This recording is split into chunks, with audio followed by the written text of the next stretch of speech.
Now streaming live on YouTube's. Who's joining us here? Jared. Jared ahead in the house. All right. Are we going to let him talk? I think people are automatically muted when they join, but yeah. So everybody that can be seen is actually being allowed to be streamed. We just went live onto YouTube, Jared, and you're our official first guest on our show. Oh no! And my apologies then. You're the only one that didn't fear coming on. I was a little afraid myself, although we're still a minute out from starting. So anybody that's over on the YouTube's already watching, welcome. I need to Thanks. I need to minimize that. Watching myself like 15, 20 seconds ago doing what we're doing will be crazy making. I was getting ready to show a picture of a Marathon bar. Do you remember the Marathon bar? Marathon bar? Yeah, or has anybody eaten a Curly Whirly? No. You're just saying syllables now and pretending that. Yeah, you're just making things up at this point.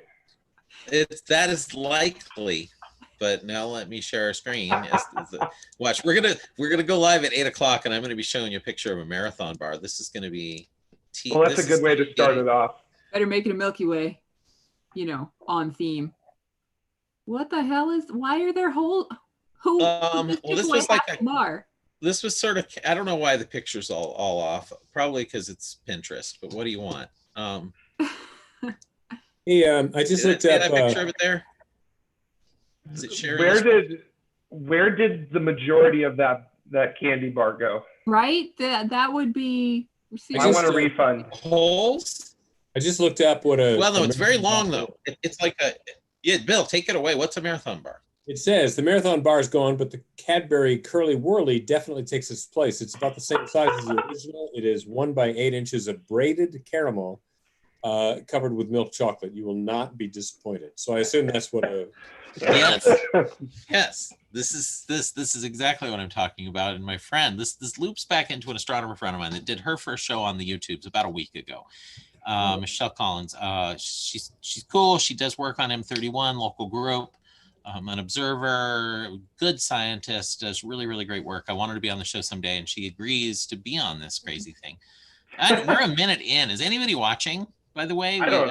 I really doubt it, and I kind of hope not. But not so far. Good. Not. Good. Oh, wait, just kidding. There is one person. I'm thinking that might be my dad. Right. And again, who knows? And the by the way, the Zoom call might start getting more and more people on it. We have invited this to the Black Rock Observatory camp, which, by the way, this is a Burning Man picture behind me. This was the burn. Yeah, this is the man burn from last year. It's not an astronomical picture, so. A man of burning. The man of burning, but my camp. Now, I love that my shirt I'm wearing does allow the picture through. So I don't know if any of my campmates are going to turn in, but they were given the Zoom link. We have Zoom calls every week. So they're invited to our studio audience. That's not going through. All your green screens are so terrible. Mine is perfect. It looks like I'm actually here. Yeah. I just love the fact you picked a hoarder's apartment as your background. I love the picture. So I don't know if anybody... Oh man. All right. Whoever has our audio on from our stream needs to mute that, Jared. Not me. I'm good. It might have been Bill. Bill's mesmerized. I'm actually looking right now at the YouTube stream. Oh, anybody watching? Does it tell us? How many viewers? I shouldn't be hunched over. No thumbs downs yet. 5 watching. What? 5 watching. All right. Well, we're starting to get an audience here. It makes me feel like we should actually start some sort of real program rather than yammering on. But I think we're doing pretty well, to be perfectly honest. I'm gonna throw it out and just kind of see if I can get anybody to join up. So. Yeah. No. Absolutely. We are. But then again, this is really a glorified tech check. We have a little bit of content for you tonight. I'm Doc, I guess, in this venue, which is my Burning Man venue. It was foisted upon me by a friend of mine, Maria, actually, who used to work at the observatory. Now she runs teams of video effects artists. So Maria, if you're tuning in at some point, you have the YouTube link as well. Anyway, she was like, "You have a PhD. I'm calling you Doc." It's like, okay, there's worse things that she could call me, and I'm letting her do this. And then all her friends started to call me that, and a whole bunch of people I was hanging out with were. And then at Burning Man, "What's your playa name?" is the thing that gets asked a lot. Now I have to halt myself from saying that too derisively, because I don't know. I've come to sort of like the whole notion. Jared seemed to be quiet about that. Yeah, don't tell people your secret names. No, they're not secrets at all. Okay. Out on Playa for years and years, I was going out there, and you were just at Burning Man, and yes, they would say, "Welcome home." It feels like you can do the things you really want to do, be the person you want to be out there, which for a lot of people was light things on fire, blow things up, build large pieces of art that you couldn't do anywhere else because it looked too dangerous. Stuff you can't do. Out of the blue, suddenly one year, people were like, "What's your playa name?" And I was like, "Huh? What are you talking about? Playa name? I don't know." My initial reaction to just about anything is to revolt and be like, "I don't want to do that if you're doing that." No. And that's also sort of a Burning Man tradition to, it's counterculture, but doing it inclusively. Everybody is welcome to come do the thing that you're doing because you just want to do it. So it's not exclusive, but it is counter to the notion of you need to go to sports ball because that's what's cool. And I actually like watching some sports. So sports fans out there, don't be too offended. I like sports, but a lot of people don't. They don't get it. So people that go to Burning Man, well, this is somewhere they can be free and not be judged for the things they love to do and want to go do in mass, and everybody's welcome to come do it. So anyway, playa names, I've come to realize there's just some people's way of expressing that. And I never really had one, so I went with Doc, because that's what folks were calling me, and it seemed, again, there are worse things they could start calling me out here at Burning Man. So the assignment is now we have to all come up with our own playa names, even though we have not been burners yet. But like Jared, sure. Sarah, you need to come up with a. So I'm not saying right now, but like in the Sarah, next you look like a Clarkson to me. So that has some backstory, but first, your blue screen, Phil. What? Who's did? Use. I can see your apartment. That's all right. The cat pulled it down, I think. But I kind of like it this way, actually. It's kind of cool. It was the duct tape up in the corner over there. I might replace it, but honestly, it's nice. There's a cat tree there. There's a heater. But it's not bad. You can still see. And then Horton, I think he did have something to do with it, to be honest. He laid down on it and pulled it down. Anyway, so no worries, but it's all good. Yeah, but I do like how you were pointing. I was like, huh? Anyway, folks, how many viewers do we have? And should we do any official start to this? I don't know, but I have a question for you. Yeah. I'm looking at the YouTube page and it says Fangirl Academy. Hi. Nice. That's April. Hi, April. Oh, April can join us on this as well if she was brave enough. The whole audience on the screen. That'd be great. Well, no, but that's the studio audience part, because I think it's some way on Zoom I can. Then, I don't know. I think there might be ways to select who you're looking at and shift people around. Yeah. When you do grid view, you don't have to be seeing everybody. There's ways to limit it. But tonight, like I said, folks, this is kind of a tech check. We're going to be screwing around with how all this works. We're going to be okay. Didn't lag there for a minute. By the way, I'm just at home. I've got cable internet, and everybody and all my neighbors are doing video conferencing and calls. So there will be times that this will fail too. Just so you know. I'm going to try and look at our audience as well. But anyway, well, I'm going to welcome everybody to our show. But Bill, first of all, what were you saying? I think I took over on you. I was just going to ask, who's Loopy Dragon? Loopy Dragon, Lupi Dragon. I know. Oh, that's a friend of mine who watches our show at Tomorrow. Yes. So. Oh, okay, yeah. Yes, all Tomorrow viewers are welcome. We are going to piggyback onto Jared's fame here. We're going to coattail. Ride those coattails. What a fame. More infamy than fame. Well, we'll see whether you're still willing to talk to us when we're done. Well, if you ask SpaceX Twitter today, it's definitely been infamy as opposed. You're going to have to tell us that story in a little bit, because I didn't get a chance to see those pictures or hear that. I saw Tony's picture of the Saturn V and saying, "Hey, Elon, maybe you want to add corrugation to your rocket." Which made me think I need to ask Jared about this later. So we'll get to that later, folks. That'll be a segment Jared will prepare for us here. We'll get to right now. Jared, make it on the fly. At some point, we'll make people very upset. Well, and I shouldn't keep my pointer on your face. I think people can see my mouse on the YouTube channel. Leaving it on people's faces, I think is really bad form. All right. So anyway, back to what we're doing here. I'm David Reitzel, Dr. Reitzel to some folks at Griffith Observatory. That drives me a little crazy, honestly. That makes me think you're all undergraduates. So anyway, here it's David or it's Doc, it's Dave. I don't go by that a lot, but there are a few friends that call me that. My sister and some close friends will call me Davey, believe it or not. So if you feel brave enough to call me that, you can call me Davey. I don't mind it. You should not have Great Davies in the world. And after all, I just figure if people are calling my name, hopefully it's a good thing. Hopefully they're remembering me for good reasons, and let's hope so. So anyway, no Dr. Reitzels while we're here. DACA was my plan name. I was saying that. And I've been, I have a day job here in Los Angeles. It's actually at Griffith Observatory. We're not going to mention that too much because we want to keep this separate from that. Mostly so we can have a glass of wine on the air or whatever we like. Yeah, you're having wine. I should go get a beer. Yeah, absolutely. If you like, although if people aren't drinkers, that's fine too. Phil's gonna be so upset. We're seeing Jared's creepy doll on the wall. I love know. It's what gives me my power. It's really terrific. Like a dream catcher, it's a nightmare bringer. So, the Nightmare Bringer behind. Speaking of Nightmare Bringer, that is another year at Burning Man when we made the clapping chimp. Any of my friends. All right. So anyhow, here's all of you. I'm gonna drink the universe a little bit. Cheers to you. All right, back to the point here. Anyway, day job. Am I the only one not drinking? I'm wow, but you have to keep us in line, Sarah, so that's all right. Anyway, day job at Griffith. We get to do a lot of great things. I get to do a program mostly about once a month. Every once in a while, some other lectures.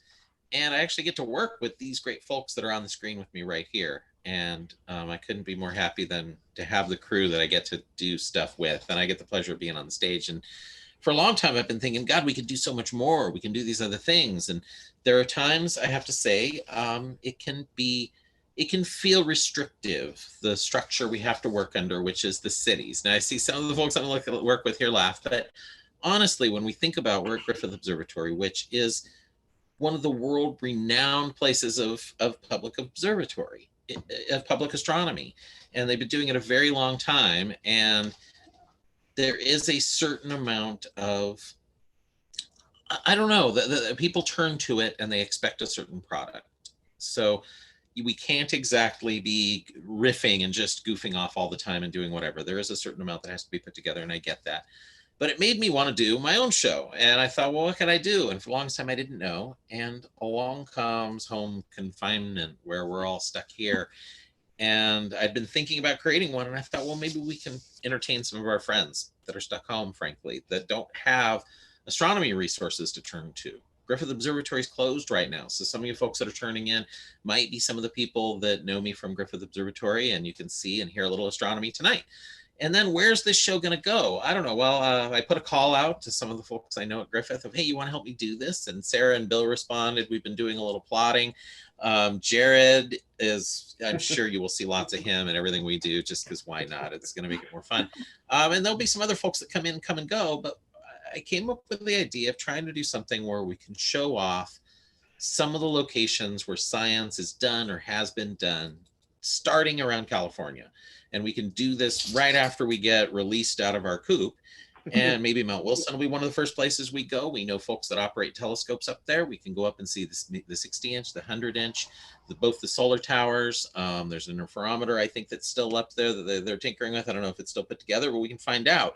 And there's a whole history story there as well to be told. I mean, we could come up with many short episodes where we get together like this, we talk for a bit, and then we can run some footage we put together. And by run some footage, we're going to need a better streaming setup than just Zoom if we're going to be running video over it, or we might tell you where the video is and we'll all watch it together on YouTube. If we've loaded it to YouTube, you know, you can sit and watch our stream on YouTube, watching the video we want you to watch, which might get a little meta, but anyway, you know where I'm going with this. So sort of, how did I describe it? A Huell Hauser meets Top Gear, Yes. where go to places with the spirit of Huell Hauser. I already called Clarkson. Dibs. That's why she wants to be Clarkson. But with the spirit of Huell Hauser, go with an open heart and open mind and a love for locations we're going to. but then also film ourselves going there and doing there, and however we get there, talking science to some extent, but also talking about that creepy thing on Jared's head. Every once in a while, it just appears. It just appears. It grows from behind your head. It's fantastic. It's there. Just stay like that. This is so good. So anyway, that's kind of where we're shooting right now, but it could go anywhere. We don't know. There's all sorts of stuff to do. If I could somehow have credibility through these to get us a tour of LIGO, that'd be pretty cool. I don't know if just my PhD gets us into LIGO. It might. I could drop some names and see. Make some calls. It's worth a shot. I think I actually might be able to get us into LIGO. They come to the double ass meetings and things. It's a matter of going through my own. That'd be awesome. So stuff like that, and get us a tour, and we can see those long hallways they shoot the laser beams down. Probably have to be during a downtime, obviously. You mean we can't walk around there? I don't think so. So anyway, nonetheless, these are sort of dreams and ideas I've had. I wanted to see Sophia for a while. I got to see the Kuiper Airborne Observatory was cool. A hole in an aircraft with one. Well, it's not. That's old school. So anyway, that was my idea. But until then, we're gonna bring you this. You know, we're gonna do this whenever we feel like it. Tonight's just a kickoff because, well, we wanted to get it rolling, frankly. The other show I do up at Griffith would have happened tonight had Griffith Observatory had been open. And instead of doing that, I thought, well, I'll get some of the folks that helped me create that show get together. We'll talk a little astronomy. Bill, you've looked into certain things that people can actually look into. So he's going to tell us about some astronomy places people can turn and share it in just a sec. Jared, I would love you to show the picture of the SpaceX blowing up. And then Sarah, you're here to, like I said, keep us in line. Somebody has to. Oh man, I get to be mom. If you want. No, of course, any story you come up with, you just never told me what you wanted to talk about. It just means you're the mission operations manager. Yeah. Oh, yeah, right. So I'm not going to sit here and play boss and give anybody any sort of assignments here. You got to come up with your own material for this show. All right. So anyway, but yeah, so this is all we're doing. I hope folks are mildly amused at least. If anybody is chatting at us on the YouTube? We'll look. Oh my God. Well, Pinsky is. Hey, David. Dragon Pinsky is a lot. 17.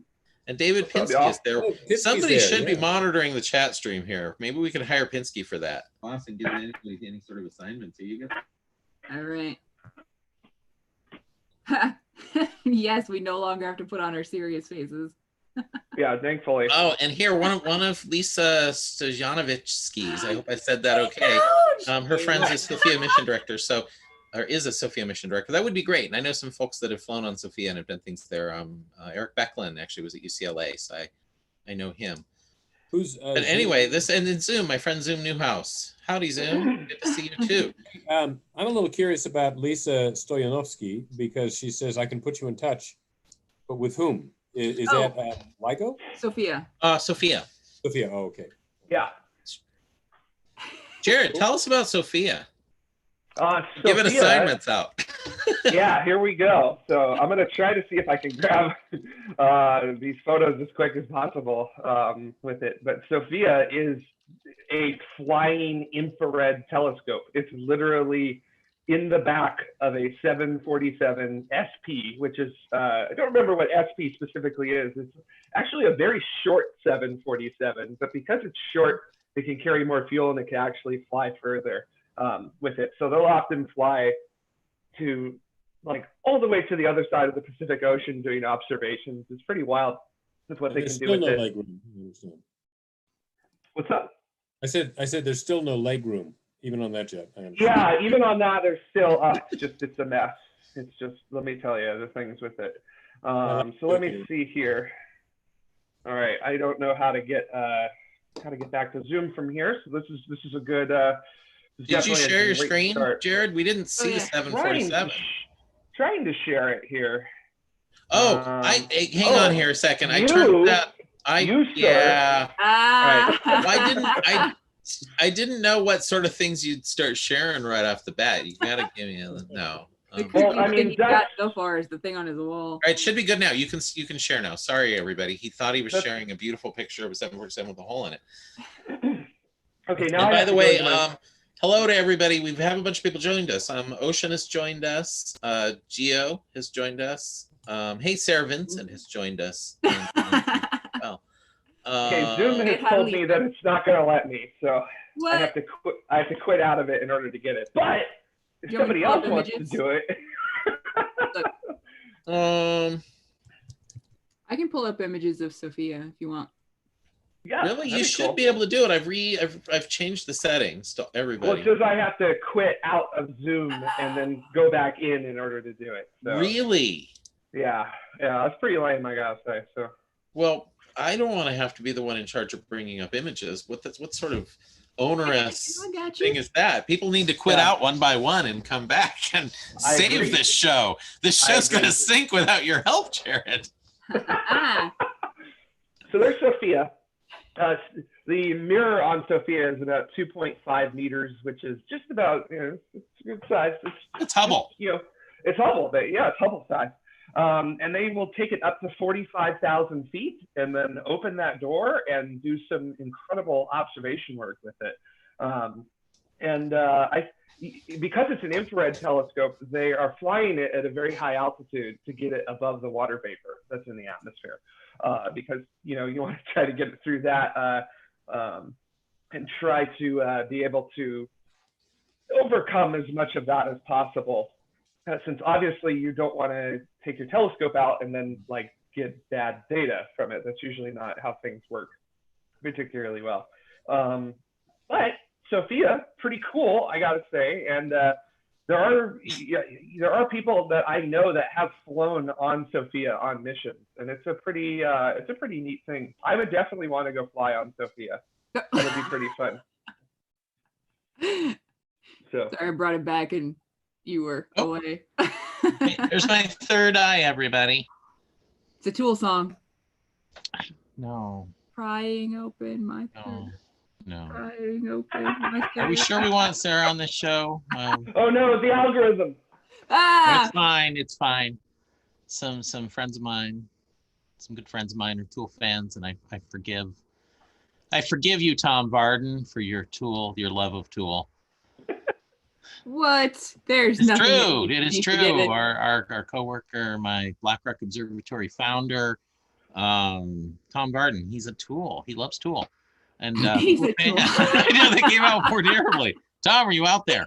I'm surprised he hasn't called in. He has the link to the Zoom. He should join us here. You'd be more than welcome.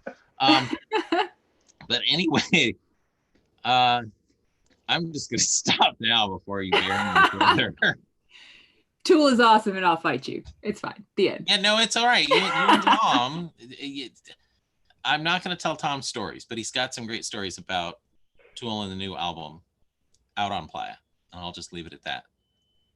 Because it was released while we were out there, so a lot of Tool fans out there had a conundrum of: do I drive into Reno, pay the money to get back into the event, and the long hassle of the drive and all the rest, so I can hear the album and go get it? Other folks.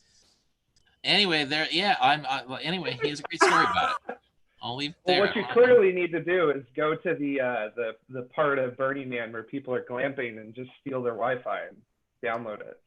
I had Wi-Fi this year for us. Yeah.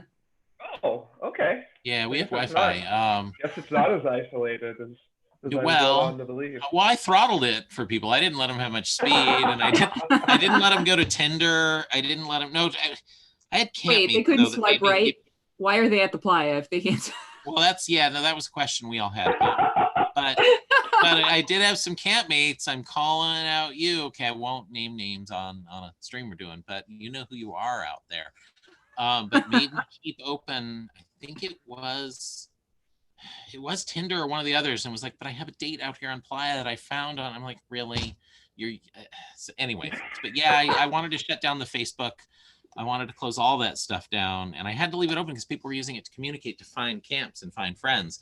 And we actually had a lot of people thank us for our internet and come by and say, I've discovered that my child, the childcare I lined up has fallen through. The person fell ill, and I need to get a flight home now. And I wouldn't have been able to check my email. I happen to know I could go over to your camp, check my email, and now I'm arranging an airline flight in Reno later tonight to go get my child. Because this emergency thing. So there were people that it was a good reason. There were other people that arranged all sorts of stuff, and we were able to contact campmates who had broken down on their way in. They were supposed to come in early, and where are they? We haven't heard from them from a day. Well, they were able to communicate with us. So there was good reasons. But being able to block stuff was kind of fun, I have to say. Throttling it. Next year, I'm blocking more Zoom. You hear me? You over on the chat here? Just fascism.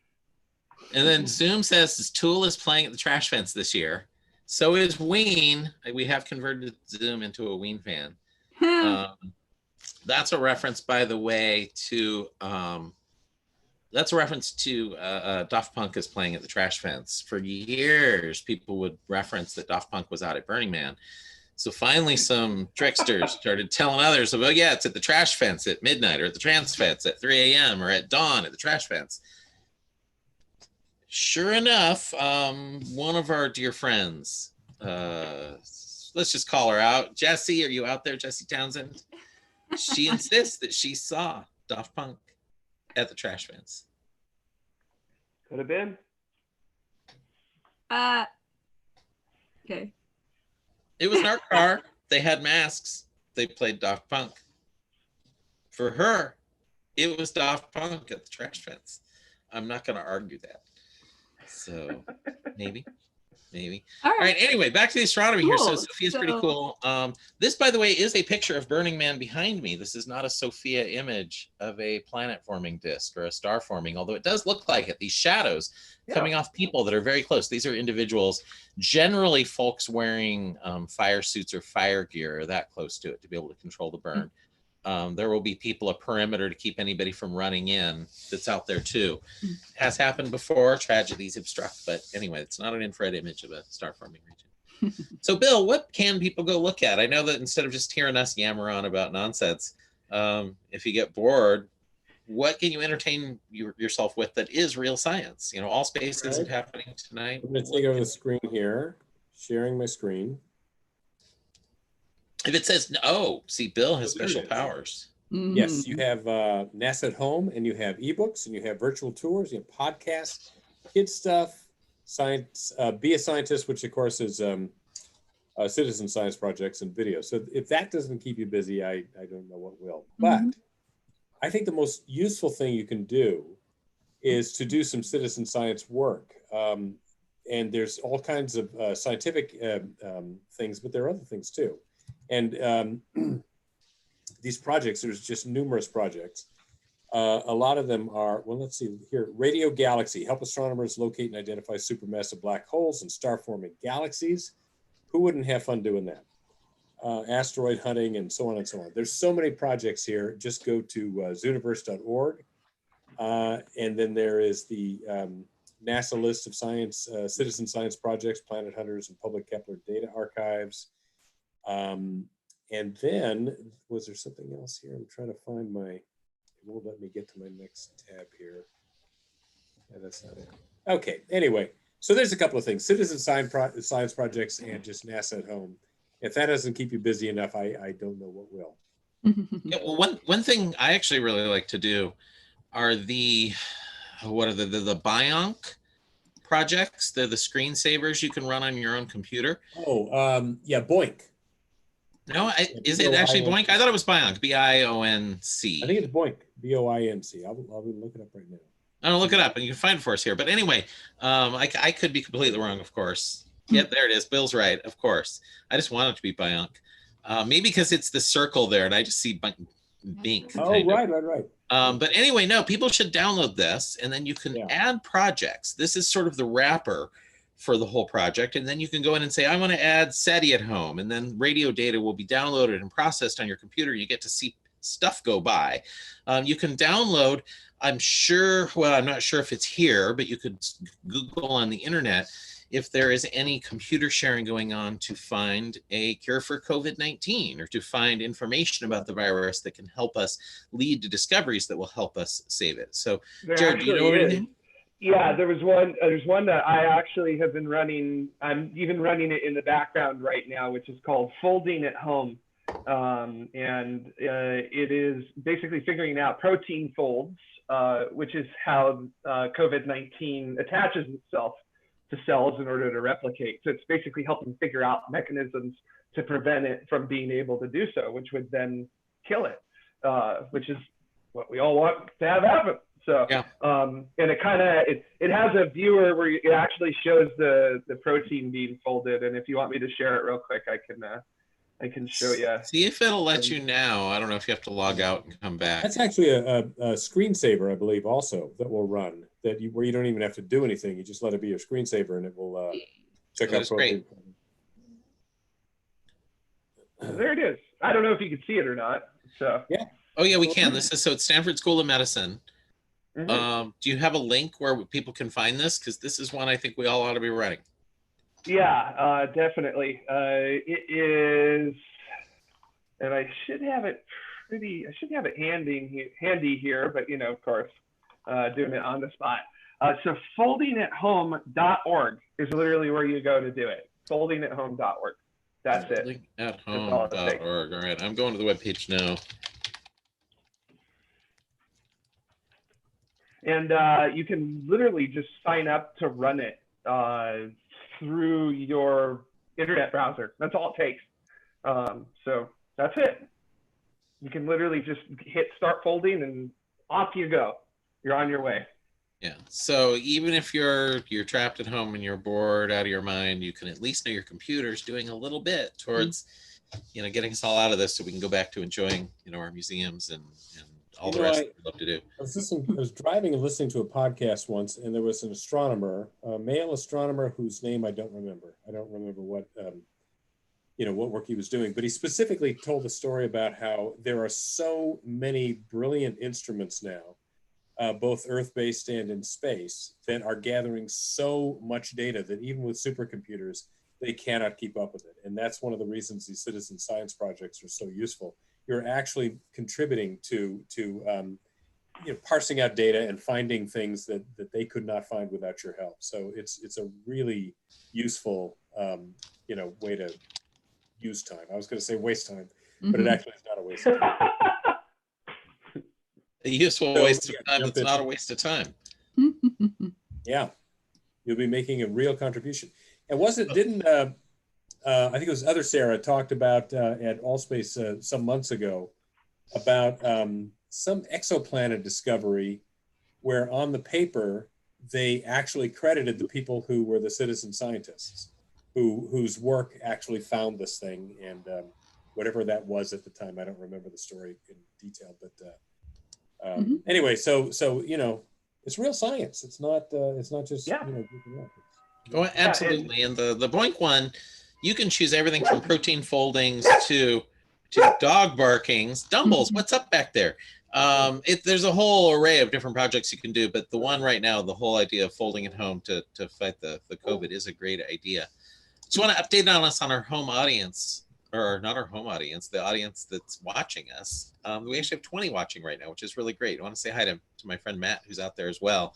Hi, Matt. Haven't seen you in a long time. So thanks for joining us, everybody. This, like I said, tonight's sort of a glorified tech check of sorts, seeing if we could even do this.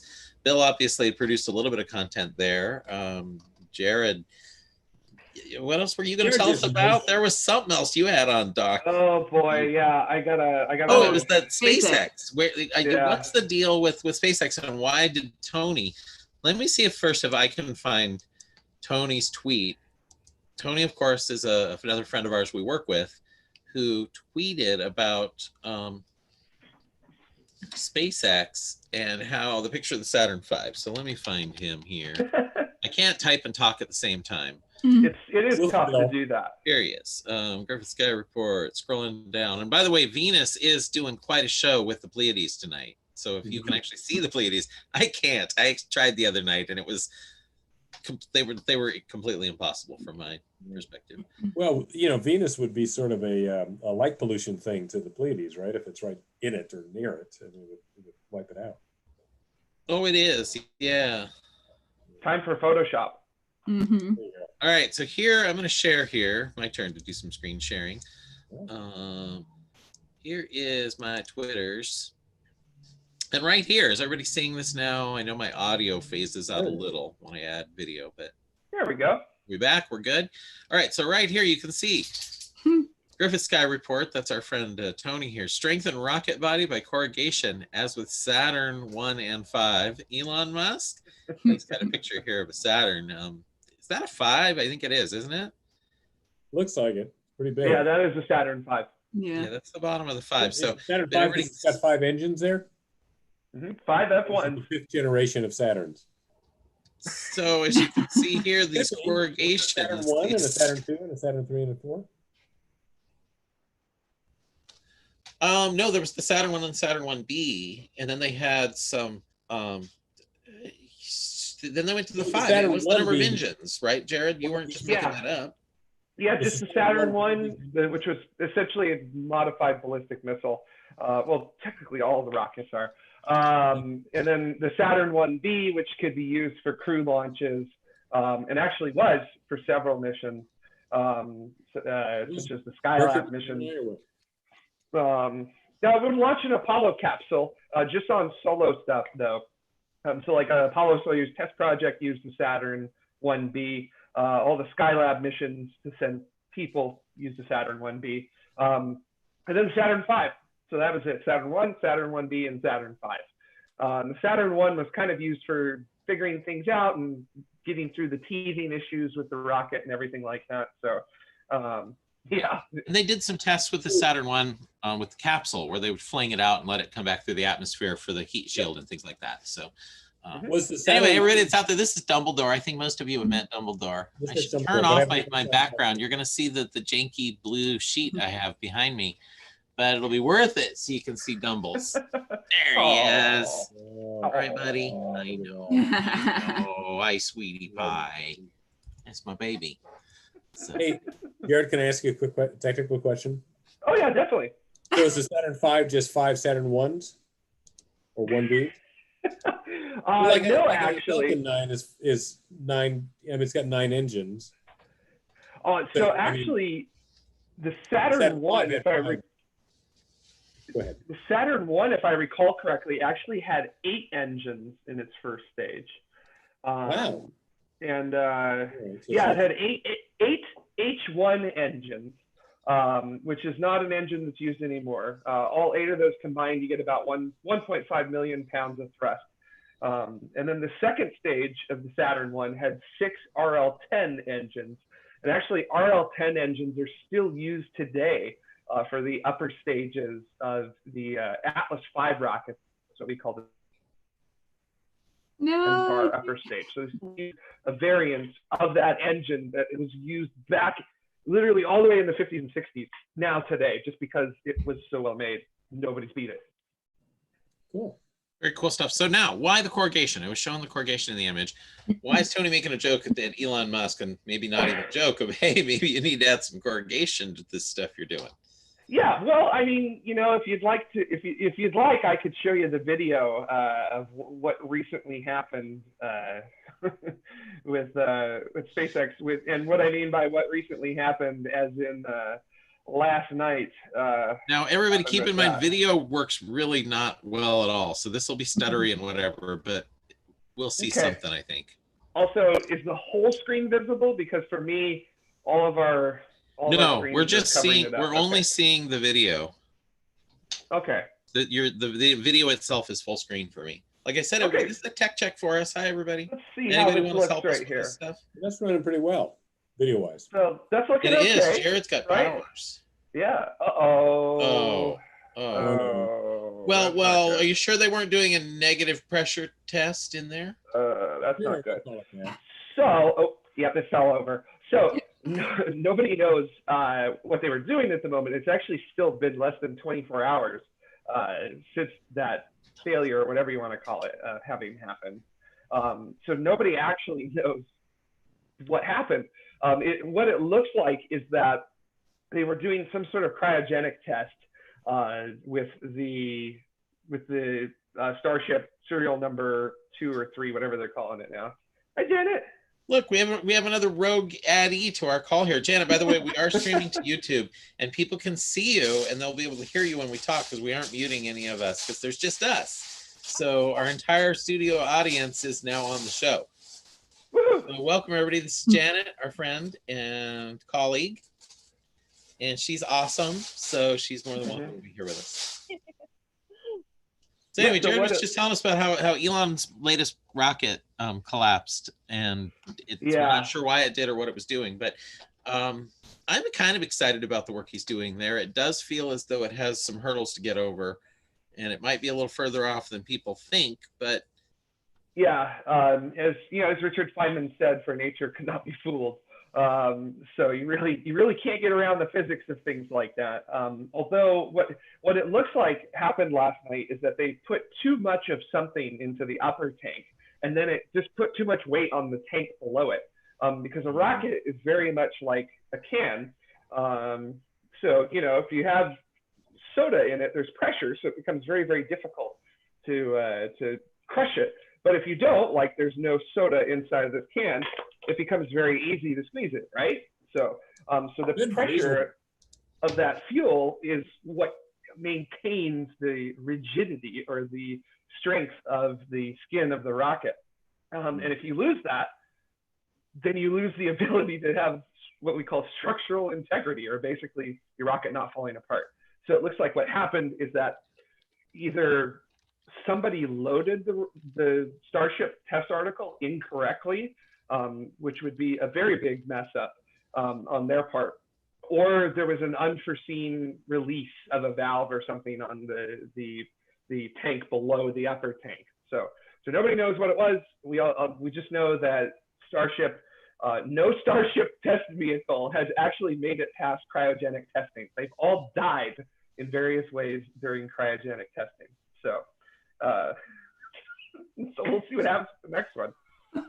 Yeah, well, it's all progress. I was just looking at our YouTube as well. It's all steps, little progress, little by little. It reminds me of the old Silicon Valley in the 90s, when they were just going crazy with technological innovation, and their slogan was "Move fast and break things." Yes, that's kind of, it feels like it's going on in commercial space program stuff. Yeah, and they're definitely, that is SpaceX's motto, essentially, in their engineering divisions. Although they don't use the word stuff, but you get the ideas. Well, you're allowed to swear on this show. You can say shit. Oh, okay. Well, that's great. Yeah, move fast and break shit. So.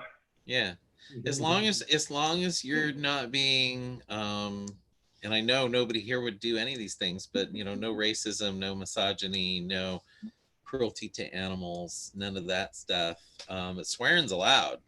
If I had kids, I'd teach them to swear. Sorry, Mom. I know you're watching, but I would. I think it's adorable when kids swear properly. Oh, I love it. It's amazing. Yeah. Yep. You should do it more often. Oh, absolutely. Well, I think we ought to turn to our studio audience and get some questions, see if there's anything they want to hear us explain, because we've got some folks here that know their stuff beyond just me. Obviously, I love that we're showing off some of what we know. So I'm turning to the YouTube channel now, to the chat. So, and Matt says, nice shirt. I know these shirts I had created for us when Black Rock Observatory, that's the nonprofit that I'm on the board of directors, that was our chair. Zoom is in the chat over there. We have an awesome board. We just added a couple of awesome people onto it. We take telescopes out to places where we're not so expected, and one of those was Burning Man. Like I said, our founder, Tom Varden, got together with a crew, Desert Wizards of Mars, and they created this thing. Little by little, they've kind of handed over the nuts and bolts to us to take care of. Tom still goes out there, inspires the folks, and he's the face of a lot of what we do, which is awesome. But out at Desert Days, I decided to print some shirts for us. I decided to wear one of them here, which is cool. Anyway, and Black Rock Observatory has grown and grown, and we're doing all sorts of nice things. In fact, a friend of ours, Robert Spellman, just donated a bunch of telescopes to us. He gave me a really cool Bushnell refractor that has some really nice optics in it, a Japanese optics, and a Russian Newtonian that has, it's crazy. It's built like a tank. And then he gave me a pretty cool 6-inch Wanshen, I think is how you say it. And I need to get a mount for it. Blake, you're out there. You told us you were donating a mount. I'm calling you out on that. And then Robert gave me a bunch of imaging equipment too. And one of the things I want to do on this show is actually bring people direct images from the sky. I was almost hoping I could do it tonight, but that was insane. But maybe next week, I don't know. I might make it my goal to get the software running on this very computer. And I have a Meade, a 10-inch Meade that has a tracking mount that's good enough to take short exposures.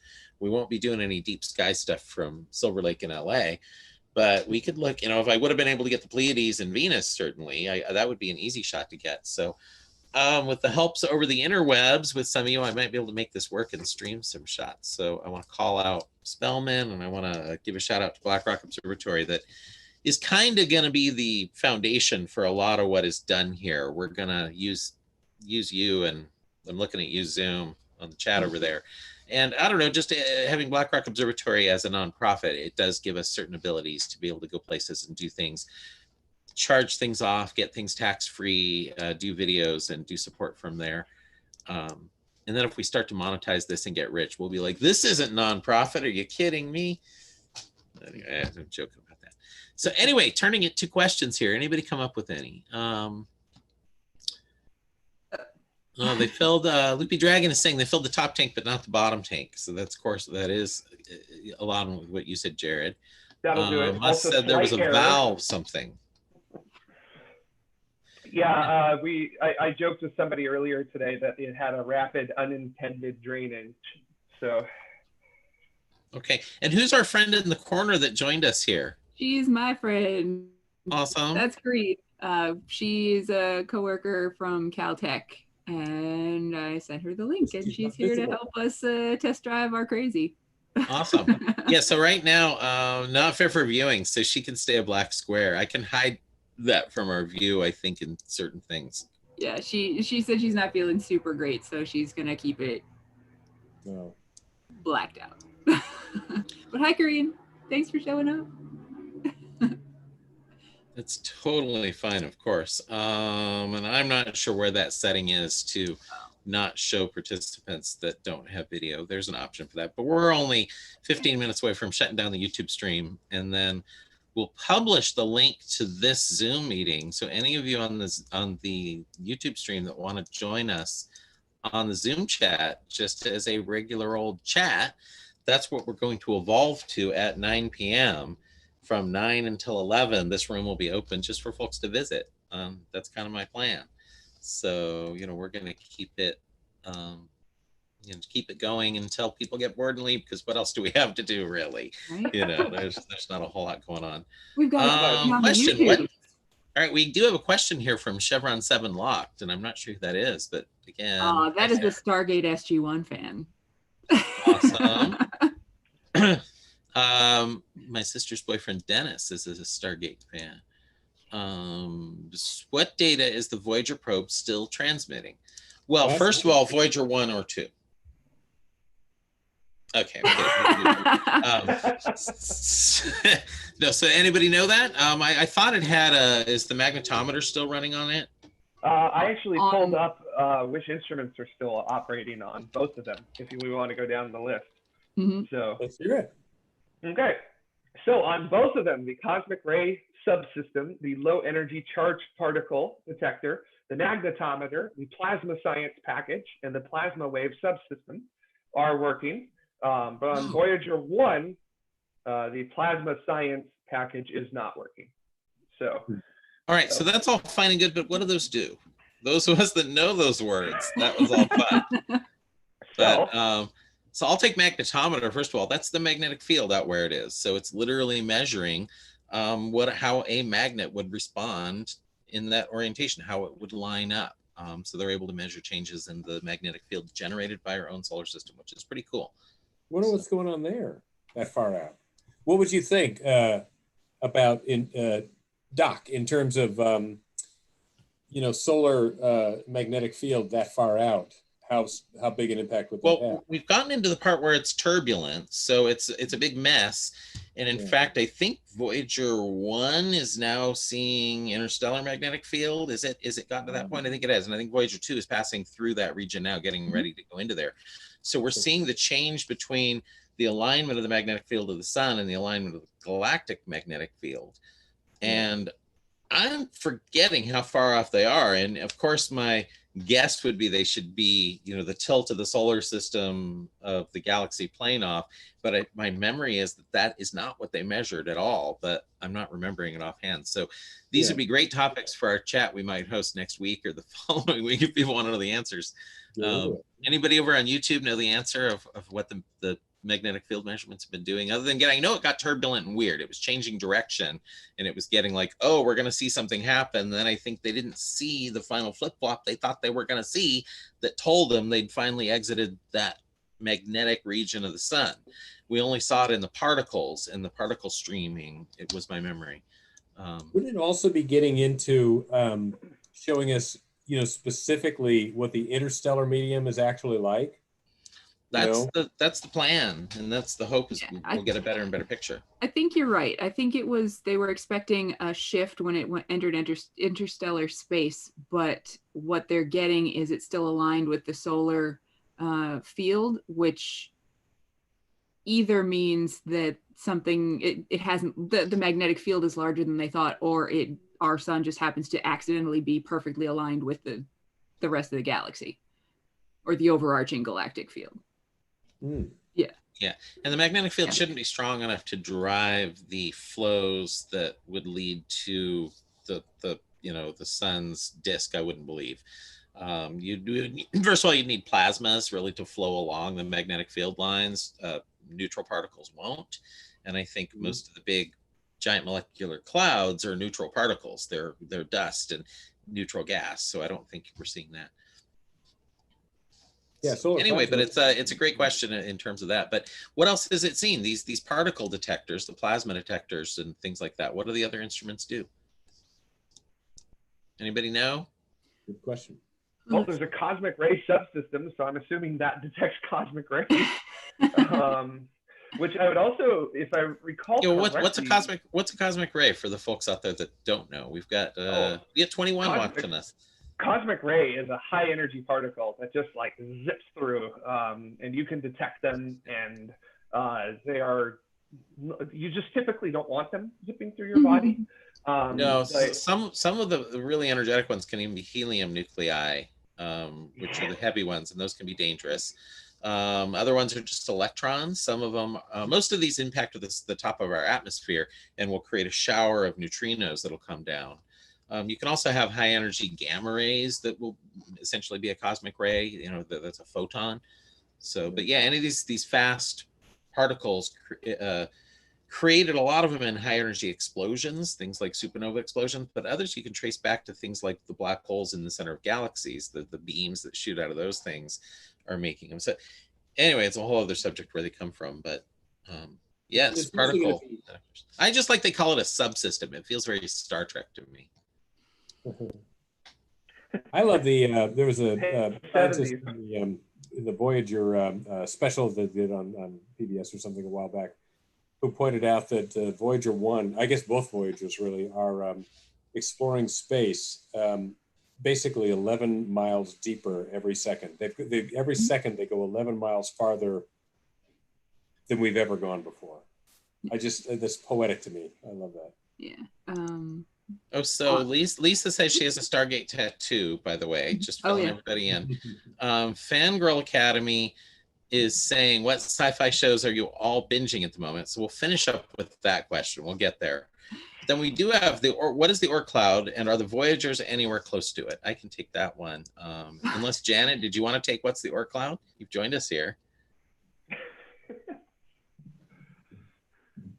She's saying no. She's declining that. So anyway, the Oort cloud is actually the very, very outer reaches of our solar system. You can think of where Pluto is in that region. It's sort of it's the Kuiper belt, and Pluto's the largest of the Kuiper belt objects. That's a disk of comets, and we think sort of the very most outer edge of that disk flares outwards, and it creates joins a more spherical distribution of icy bodies. Now, we've never seen a picture of the spherical distribution of bodies. Now, of course, I'm Googling to get the exact size of the Oort cloud. My memory, I want to say, is like 50,000 AU in size to get to the inner edge, but that could be wrong. Come on, interwebs, open up here and let's get a picture of it so I can share it. Oort cloud fun facts. This is going to be a good one to share. So share screen. Oort cloud fun facts. Here we go. Space facts. So the Oort cloud here, you can see the Kuiper belt is this inner part, and that's what that airborne observatory that I did get to visit, the first infrared orbiting observatory that was named after Kuiper that helped hypothesize and come up with the notion of it. We noticed that a lot of comets came from about a distance that ranged around in here in terms of astronomical units. And by the way, an astronomical unit is one astronomical unit is the distance between the Earth and the sun. So when we get out to 1,000, that's 1,000 Earth-Sun distances. And you can see a lot of comets come from there, but they were still aligned with the plane of our solar system. You get further out, it kind of turns into a more spherical distribution. We notice a lot of comets come from just random directions way the heck out there. And it is sort of, 50-ish to 100,000 astronomical units is where the spherical distribution is of these comets. Not a lot come from there. They take a very, very, very long time to fall in from that distance. It's 50,000 times further out than the Earth orbits. So these things have exceedingly long periods, if you even want to call it a period. All right, where's my share screen here? Stop this here. Stop in the sharing. There we go. Such long periods, they really don't even have a period. They aren't considered to be long period comets at all. They fly in and go flying out, and they may as well be on a hyperbolic orbit. They're coming from such a long distance. Sometimes you wonder, are they even bound? Some folks were even wondering if that weird thing that flew in through the solar system, Oumuamua, was first an Oort cloud object that got knocked. Calculations showed no, any impact to accelerate it to the speeds we were seeing would have to be way bigger than would be expected out there. So that's why we thought it was interstellar. But the Oort clouders, the comets that come from out there, they're actually super, super dangerous. There aren't a lot of them, but if you get a big enough one that's flying in, by the time you see it, it's in the inner solar system generally. And it comes from so far out, it's traveling really, really, really fast. It's not like there's a terminal velocity these things are going to reach. There's no air for it to push against. So I don't know, what speed does an Oort cloud comet reach? Jared, does anybody know? Anybody want to hypothesize? Fast. What's the orbital velocity just of Earth? These are numbers that I used to know, of course. Oh gosh, like 60,000 miles per hour, something like that. Yeah, something like that. So Oort cloud comets can be coming in literally hundreds of thousands of kilometers per second. Not per second. That would be speeds of light. Hundreds of thousands kilometers per hour. So speed of light speeds come flying in would be insane. We'd never see it coming. Oort cloud speeds coming in are just fast enough. We'd see it. We'd get worried. We'd talk about launching a mission. It would hit. You're doomed unless you have things in place ready to stop an Oort cloud comet because they're coming in so fast. Other near objects like asteroids and Kuiper belt comets, we could stop. We could figure out a way. So back to our just looking at some of these that they said for the fastest comets, when they're closest to the sun, they could be moving anywhere from 300 to 400 miles per second, which is over 1 million miles an hour. So 300 to 400 miles per second. Yeah, Yeah. That sounds right. So I was thinking hundreds of thousands of kilometers per second was reasonable, but even millions is cool. That's awesome. So back to our stream here. Larry joined us. So hi, Larry. I hope you're doing well. It's nice to hear another one of our fans from Allspace Larry. join us. Mm-hmm. Kuiper belt's about 20 car lengths beyond the bathrooms. That's a great comment from him. Model. And no, the Voyagers aren't close to the Oort cloud yet. They are. So when you say the edge of the solar system, we were really more talking about the solar wind particle magnetic influence before it reaches sort of the interstellar space stuff. So there's stuff that orbits the sun that is outside the sun's sort of bubble it blows due to the particles coming off the sun is the way to think of it. So Luby Dragon said, I don't think the screen sharing worked. I don't know if it did or didn't. Maybe it did. But anyway, it was a picture of the Oort cloud. You all can Google that. Sorry about that. Our dragon friend. Looking for any other comments. I think we've about reached it here. Oh, one comment about wanting the comet that's coming around, Comet Atlas, to be a really bright major comet. There's hopes, but I did see a couple of Twitter posts about how it actually faded. A person was taking images over a period of time, and it actually got a little fainter rather than getting brighter. That's not all bad, however. It's not all good. But if you're going into a region where you're expecting stuff to start to sublimate off, then you might want to worry and say, all right, well, is there not enough water on this thing? Is it more of a rocky thing somehow coming in? Why that would be, I don't know. If it had an exceptionally close pass to the sun and then got knocked out of that orbit, so maybe it used to pass closer to the sun than this current orbit takes it, and somehow it got close to Jupiter. Jupiter moved its orbit. All sorts of things can happen. Time passes by, so you could make up reasons why this thing might have been cooked, and that might have much on it. But the fact is, it has a big tail now. You can see this thing. It has a coma, and it is brightening. So there's hope. There are folks that we work with at the observatory that are hoping that we can even be leading folks on sort of a tour of the night sky remotely, by posting some videos and talk, and we'll see what we're able to do.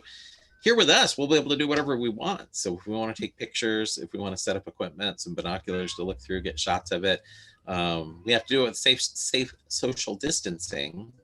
Nobody's allowed to go anywhere together, but we can talk about it and give some folks the shots of the comet.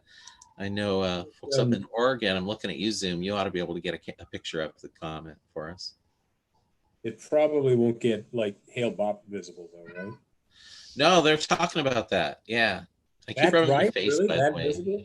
That was Well, there's a chance. Yeah, it's brightening. It was going on initial curves that it would go ridiculously bright. Like people, the models were saying brighter than the sun, which that's just impossible. But please, brighter than the sun. Jared, you want to do brighter than the sun? But anyway, so those models have been modified, and they're actually saying magnitude -2. But the problem is when it's -2, it's near the sun. So you're not going to see it then, but right after it, actually the orientation of the comet, the sun and the earth is such that we're going to get what's called forward scattering. Back scattering, you don't get much off it. It's sort of like your sunset. You see a lot of the dust in the air. You'll see the rays of the dust. If you look behind you and the light has to pass you, bounce off the dust and then come back to you, it's like a 180-degree bounce. You don't get much light off a 180-degree bounce. If it's a glazing angle, you get a lot of light off of that. So the dust will show up. And that's what we're hoping with this comet is the tail and the dust and the coma and all that stuff on it. The sunlight's going to hit it. It's going to be sort of a glancing angle off of it, forward scattering, as we like to call it. And it should show up brilliantly rather than the backward scattered nightmares we've had recently. Mm-hmm. And so that's the answer to the comment. It might actually be brilliant. Well, anyway, it's 9 o'clock now. We got to cut this thing off because we need to be on the mark because this has been professional up to this moment. Yeah. Yeah, sure. It's been fun. No, but I am going to go to the YouTube thing and put the link to the video here in the chat briefly, because all these folks can come join us. And this room will go away in an hour or two. So everybody that's been watching us on YouTube, you're welcome now to come join the Zoom chat if you have Zoom. Let me find the link. What did I do with it? My goodness. And you can jump on with us here and we can say anything we want because we won't be officially streaming it where we get on record and in trouble. Finally. Fines. No, you're seeing us say nothing but the truth. All right, so there's the link, Zoomers. Join us here on Zoom. Anybody that doesn't have Zoom and just wants to see us, well, I'm sorry, we're not going to keep the YouTube one going because this is a show that's going to one day rival some of the greatest entertainment on earth. Tiger King. Did you say what? The Tiger King? I only came into contact with the very notion of that after seeing the meme of like the Tiger King we deserve, the Tiger King we got, and I didn't fully understand it. And then I went on Netflix last night thinking there's got to be something I can watch to fall asleep, and saw Tiger King. I was like, no, not tonight. No, not tonight. That is not. Not tonight, brain. Right. tonight. So I thought, I honestly, before we go, I do think we're supposed to end with what science fiction are we binging? Oh We were yeah. requested to do that. So before I shut off the stream, I'm not binging any. I've been working a ton. I've been watching the YouTube channel How Ridiculous. There are these Australians that drop things off this really tall tower. Oh yeah. And Yes. Yep, I love that. It's highly entertaining. They're short videos. They're complete goofballs. And where else are you gonna see a giant sphere dropped onto a huge Kevlar trampoline built by Mark Rober? So there's that was the link into those guys, by the way. Of course, I follow Rober and see his stuff. And then one time I was like, watch these crazy guys drop things onto this. I was like, I'm in. Yes, let's watch you drop a car onto this thing and everything else. So I've been watching a lot of that. Believe it or not, watching all of those YouTube videos and reading my paramotoring book. There you go. You're doing it. Yeah, I'm learning. I haven't recently, but I'm trying to stay motivated. So I am going to do it. It seems like fun. Yes, because then you have to share your story with me how it went, just like I did with my skydiving. Oh yeah, well yeah. We need footage. Yes. Well, I'm hoping we will integrate some of the adventures with that into this as well. It won't be quite as. I won't take a lot of time. I don't want to. Nobody needs another paramotoring YouTube channel. Frankly, there's so many of them, and there's really good ones out there, and there's highly entertaining stuff. But if I can go find an observatory to fly around somewhere, if there's still enough air on a good enough day, that would be fun. Get a view of them from the air. So, and I think airspace there would allow me. And by the way, it's a dry cough. That means it's healthy, right? No, dry cough is one of the. Yeah. You gotta have fever too. If you don't have fever, don't worry about it. I'd say. No, it's my seasonal allergies. There's the whole joke going around about like seasonal allergies, or is it this, or is that? Everybody's all paranoid about it. But no, I have seasonal allergies, and it's just. There's a Finnish comedian who says, "I used to cough to cover my farts. Now I fart to cover my coughs." See. It's a good one. Now, other science fiction people are binging because we have fans out there that want to know. Yeah. I'm gonna desire to binge the TOS. Star Trek. The new one? No, TOS. No, TOS. The old one. Because I have this fantasy that I feel like I've seen all the original series episodes, but I have this fantasy that there's one in there somewhere that somehow over the years I missed, where Spock does something crazy different, besides just smiling, or something. You mean like when the flower spits in his face and then he suddenly has like emotions? Yeah. And shit. Right. Yeah. Oh man, do I wish I could. No. Oh, we lost Jared. Oh, Jared's internet was like, nope. Come back to us, Jared. What a freeze frame. Thanks, internet.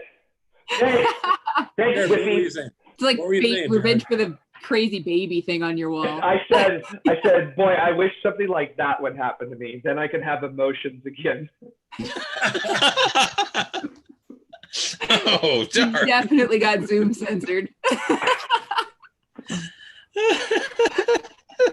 Oh man. Yeah, I the can't tell random us- censoring happened. Right. Sarah, I can't what- binging though. I restarted TOS because I just Yeah. I am binging that one, but I've been saving up episodes of Picard. That way I can just take a day and watch a bunch of them. If Yeah. people would stop fucking posting spoilers on Facebook. Yes. Can I ask you a question? Well, you got What to the you- episode where he revives Data's cat Spot to help him find Data, right? I'm out.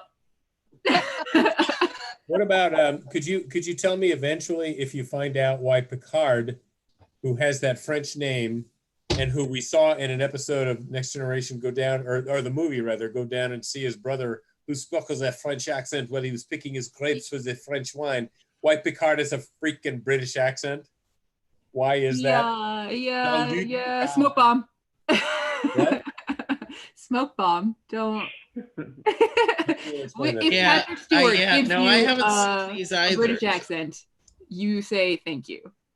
Jean-Luc Picard. You say thank you. I say no, thank you.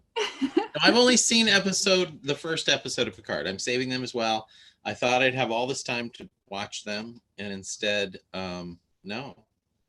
Okay. Yeah, I've spent a lot of time looking at Friends's virus models as well, and I promised I wouldn't go off on the virus tonight and talk about it, but some of my friends out there are not such good virus modelers. Some of them are, I'm sure, and they know data, and really, and actually a good friend of mine, Bob, freely admitted, he's like, look, I don't know viruses at all. I'm looking at the data. I'm modeling the data. I'm looking at data. I know data. I understand data, and I can take numbers that I'm being fed by those experts. Things like, this is the amount of time it takes a person to get over the illness. This is how long it takes a person to die. This is how long it takes to detect it. He can go into the numbers that we're being given, things like this many deaths today, and then backward engineer it based upon what we know about the virus to figure out real numbers that are out there and figure out things like peaks that are coming. And I just want to say it's not looking good for the world, not looking good for the United States. California itself, I don't know. I've seen some evidence just in my tinkering that things are flattening a little in terms of stuff. Yeah, it looks like it is. Yeah. It's bad out there. Be safe, everybody. And Yeah. just everybody social distance, take it extremely seriously. Those of you that are caring for loved ones, care for them, take care. The message to wear a mask when going out in public, by the way, there's a little confusion about it here in LA. It's really because you might be sick. People, it takes a couple of days before you have symptoms, yet you can be contagious. So if you put a cloth mask on, your breathing is being filtered by the cloth mask. Your little particles of water, your spit is hitting the mask, and it's not getting as far to get to the person next to you. It's not so much about you breathing in. So Yep. cloth masks, wear them when you're out and about. It's all for the better of everybody. And then if you do get sick, no matter what you think it may be, immediately quarantine yourself as well. So I'm on day 12 of mine. So yeah, quarantine yourself anyway, I'd say. Yeah, quarantine yourself anyway. And I'm glad you're feeling better, Jared, and other friends of mine that have been sick out there. I'm glad they're doing okay. And those of you that did you have able to get a test. Jared, did you have symptoms? Did you have the dry cough and the fever and all of that, and aches and pains? So I had like a rapid onset of flu-like symptoms, and it stuck around for a day and a half, and then it just disappeared. Yeah, you young people. That's how it works for you. That somewhat sounds like, in a way, I have to say that sounds like type B flu, I have to say. So anyway, I'm going to sign off the YouTube stream. Now that Zoom has joined us, we don't want to make my friend Papa Smurf Zoom any more famous than he already is. Just one thing. Oh, hey. Friend, say hi to the YouTubers out there before we sign off. What are you saying, Sarah? Hi, my friend tossed in a thing in answer to Bill's question. She said that she has a memory of Patrick Stewart saying that when he did a French accent, it didn't sound as commanding. Yeah, but that's the actor. I want to know the character. The character Picard. Sorry, the character Picard does a shitty French accent on the latest Picard. So Patrick Stewart does. Yeah. You want to know what their reasoning was? Why the character? That's the actor doesn't want to do it. But I understand that. But why isn't the character French? No, the character does it on the new Star Trek. Oh, I haven't seen him. I haven't seen. Yeah, on the new Star Trek, the Picard does a shitty French accent. Are you asking why in the Next Generation he doesn't do? No. Yeah, so Bill wants the reason within the world, the character.